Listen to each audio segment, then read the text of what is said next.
ہم مجلسیں کرواتے ہیں کسی حکومت کے محتاج نہیں، ہم جلوس نکالتے ہیں کسی حکومت کے محتاج نہیں، یہ لوگوں کی اپنی فنڈنگ ہے۔ مطلب نظام ولایت کو چلانے کے لیے تشیع میں ڈونیشن کا کانسیپٹ ہونا چاہیے۔ جب تک یہ ڈونیشنز، قربانی، پیسے دینے کی صلاحیت نہیں ہو، کبھی آپ کا نظام چل نہیں سکتا۔ 25 سال امیر المومنین نے اس نیٹ ورک کو چلانے کے لیے، کہ وہ وقت امیر المومنین پہ کہ گھر میں فاقے پڑے ہوئے تھے۔ ایک خاتون نے کہا کہ علی، کنویں سے ایک پانی کی بالٹی مجھے نکال کے دو، اس کے بدلے میں تجھے چند کھجوریں دوں گی۔ اور جب یہ بالٹی نیچے جاتی تھی تو جو رسی بنائی جاتی تھی وہ کھجور کے تنے سے بنائی جاتی تھی، اور اتنی سخت ہوتی تھی کہ انسان کے ہاتھوں میں زخم پڑ جاتے تھے۔ راوی کہتا ہے کہ مولا علی نے اس بالٹی میں پانی بھرا اور جب باہر نکالی تو مولا کے سارے ہاتھوں میں خون بھر چکا تھا۔ یہ فقر و فاقہ کا عالم تھا۔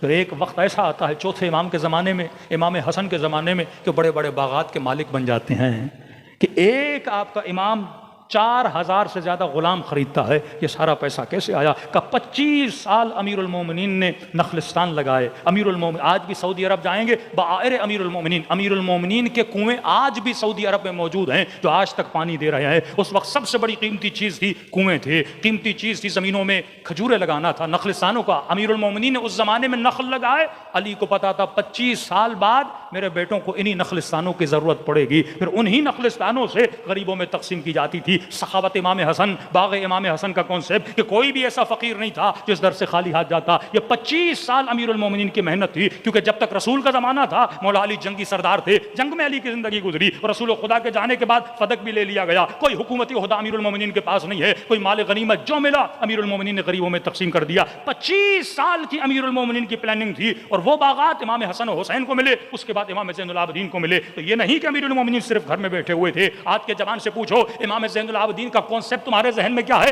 افسوس سے اس کے ذہن میں ایک ایسا امام ہے الیاذ باللہ جو بیمار ہے، جو خیمے میں ہے، جس کے ہاتھوں میں رسیاں ہیں، جو 24 گھنٹہ بیٹھ کے رو رہا ہے، اس کے علاوہ کوئی تصور نہیں ہے۔ ارے 25 سال امام زین العابدین نے ایک ایسا نیٹ ورک بچھایا کہ جس کے نتیجے میں 5ویں امام کو 1000 شاگرد، چھٹے امام کو 4000 شاگرد ملتے ہیں، پھر چھٹے امام نے ایسا نیٹ ورک بچھایا، پھر 7ویں امام نے ایسی آرگنائزیشن بنائی کہ جس سے ہزاروں وکیل بنے۔ دشمن تو یہ سمجھ رہا تھا کہ ہم امام رضا کو اپنے پاس بلا رہا ہوں، لیکن اسے کیا پتا تھا کہ رضا تیری مرضی سے مشہد نہیں آ رہے، وہ اپنی مرضی سے مشہد کی طرف روانہ ہو رہے ہیں۔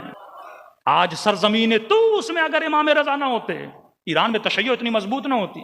پوری پلاننگ تھی کہ ہم نے کہاں جانا ہے، کہاں پہ انویسٹ کرنا ہے، کہاں پہ فکری تربیت کرنی ہے۔ دشمن تو سمجھتا تھا کہ اہل بیت گھر میں بیٹھے ہوئے ہیں، اس نے تو حصار میں رکھا ہوا تھا، لیکن اہل بیت کے گھروں سے جو لکڑیاں بھی جاتی تھیں ان میں حدیثیں چھپی ہوئی ہوتی تھیں۔ جو تیل کی دیگیں دشمن بھیجتا تھا، وہ دیگیں جب خالی ہو کے واپس جاتی تھیں اس میں معصومین حدیثوں کے انبار بھر کے اپنے شیعوں تک پہنچاتے تھے۔ تو یہ مت سمجھنا اس تشیع کے نیٹ ورک میں اہل بیت کی پلاننگ نہیں تھی، ایک سیکریٹ پلاننگ تھی جس کے ذریعے سے آج یہ مکتب ایک تنومند درخت بن چکا ہے۔ اور آج دشمن بھی کہنے پر مجبور ہے کہ آج کے استعمار کے مقابلے میں اگر کوئی کھڑا ہے تو وہ علی والے کھڑے ہیں، وہ حسین والے کھڑے ہیں، وہ حجت خدا امام زمانہ کے منتظر کھڑے ہیں۔ صلوات پڑھے محمد والے